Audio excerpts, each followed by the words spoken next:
आपण दर आठवड्यात नख कापतो, पण तुम्हाला माहित आहे का की काही विशिष्ट दिवस हे नखे कापण्यासाठी शुभ मानले जातात, तर काही दिवस हे अशुभ मानले गेले आहेत. होय, हिंदू धर्मशास्त्रात याबाबत सविस्तर माहिती दिली आहे. सोमवार, बुधवार आणि शुक्रवार हे नखे कापण्यासाठी अत्यंत शुभ दिवस मानले जातात. सोमवार भगवान शंकर आणि चंद्राचा दिवस. सोमवार हा दिवस भगवान शंकराचा आणि चंद्राचा मानला जातो. त्यामुळे या दिवशी नखे कापल्याने मानसिक शांती मिळते आणि आरोग्य सुधारते असं देखील मानलं जातं. बुधवार, बुध ग्रहाचा प्रभाव. बुधवार हा नखे कापण्यासाठी सर्वात शुभ दिवसांपैकी एक आहे. या दिवशी नखे कापल्याने आर्थिक स्थिती मजबूत होते आणि घरात सुख समृद्धी येते. शुक्रवार, लक्ष्मी देवीची कृपा.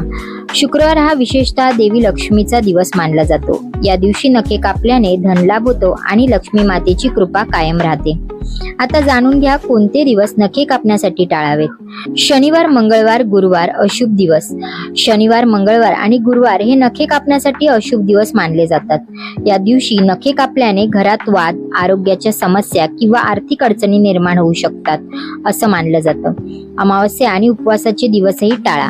त्याचप्रमाणे अमावस्या आणि उपवासाच्या दिवशी नखे कापणे टाळावे, कारण हे दिवस आध्यात्मिक दृष्ट्या पवित्र मानले जातात. आपल्या दैनंदिन सवयींमुळे आपलं आयुष्य कधीही सुखकर होऊ शकतं, हे ध्यानात ठेवा.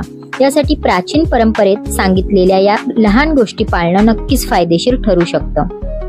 अशाच आणखी धार्मिक आणि आयुर्वेदिक माहितींसाठी पाहत रहा टी न्यूज. चॅनलला लाईक, शेअर आणि सबस्क्राईब करायला विसरू नका.